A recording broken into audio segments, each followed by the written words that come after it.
Salam sejahtera kepada saudara dan saudari yang dikasihi sekalian. Saya adalah pelajar Adventist College of Nursing and Health Sciences. Pensyarah kami yaitu Dr. Wesley Kong Liang Sun telah memberikan kami satu tugasan dalam mata pelajaran pengajian Malaysia 2 NPU 2163. Ini adalah saya sendiri, Natasha Majori Jeffrey.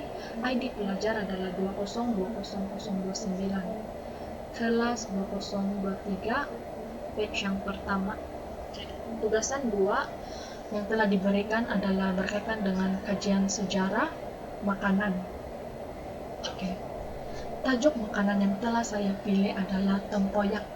Di sini kita dapat lihat tempoyak yang telah saya perolehi gambarnya melalui laman sesawang lah.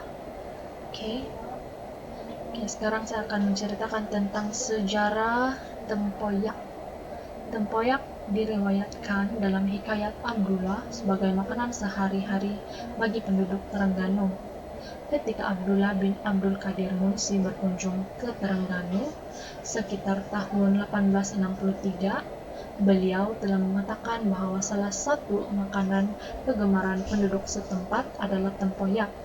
Berdasarkan sejarah yang ada di dalam hikayat Abdullah, tempoyak ini merupakan makanan khas bagi rumpun bangsa Melayu, yaitu suku kaum bangsa Melayu di Malaysia dan juga Indonesia yang terdapat di Sumatera dan Kalimantan. Tempoyak ini dikenali di Indonesia, terutamanya di bahagian Bengkulu, Sumatera Selatan, Lampung, Sumatera Barat, Jambi, dan juga Kalimantan. Selain penduduk Terengganu yang berada di Malaysia, penduduk yang berada di Sarawak juga memakan tempoyak ini sebagai makanan sehari-hari mereka. Di Palembang, tempoyak ini dimasak dengan campuran daging ayam. Mereka memasak tempoyak ini dan mencampurkan daging ayam ke dalam tempoyak tersebut. Manakala bagi orang yang berada di Lampung, tempoyak ini dijadikan sebagai bahan dalam hidangan seruit ataupun campuran bagi sambal. Tempoyak ataupun dikenali juga dengan tempuyak adalah masakan yang berasal dari buah durian yang telah diawet. Tempoyak juga merupakan makanan yang biasanya dijadikan sebagai sajian saat kita menyantap nasi, terutamanya nasi panas. Tempoyak juga dapat dimakan secara langsung, tetapi hal ini jarang sekali dilakukan. Terdapat beberapa bahan asas yang kita perlu untuk membuat tempoyak ini. Bahan yang pertama kita dapat lihat di sini, ini adalah durian. Bahan yang kedua adalah garam, mudah bukan? Dan tiap tahun boleh buat. Sekarang saya akan menerangkan tentang cara pembuatan tempoyak. Yang pertama adalah kita perlulah asingkan buah durian dengan isinya.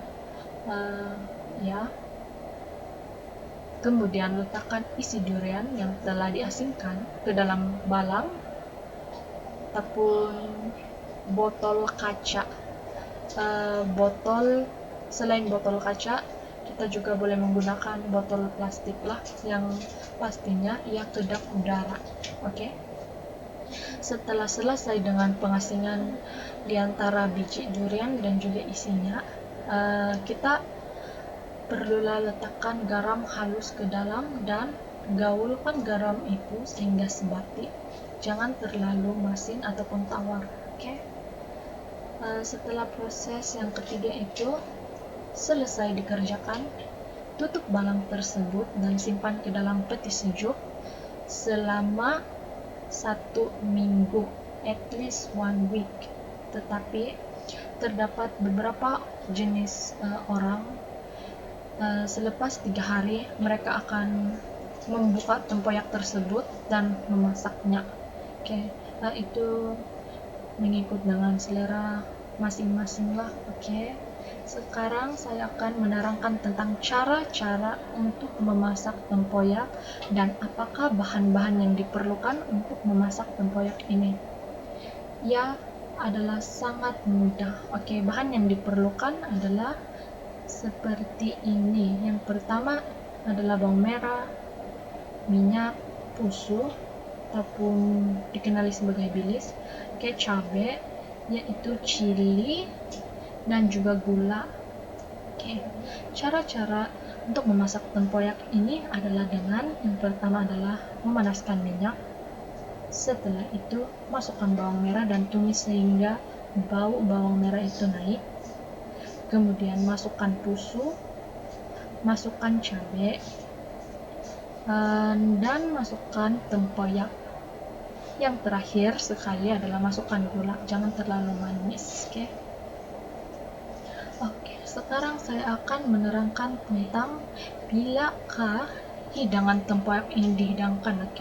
Tempoyak ini seringkali dihidangkan di waktu perayaan, perkawinan, ataupun waktu makanan bersama keluarga. Tempoyak ini dapat dihidangkan dengan cara ditumis ataupun dijadikan sebagai sup. Hidangannya adalah sesuai dengan selera sendiri lah. Ini seperti gambar yang pertama saya tunjuk tadi. Ini adalah tempoyak yang ditumis menggunakan cabai saja. Manakala ini tempoyak yang ditumis dengan dicampurkan pusuh. Ini pula dimasak dengan secara sup. Sekiranya Anda ingin mengetahui lebih ataupun mengetahui cara untuk memasakkan hidangan ini dalam berbagai jenis cara, Anda bolehlah mencarinya di YouTube. Itu saja dari saya. Sekian dan terima kasih.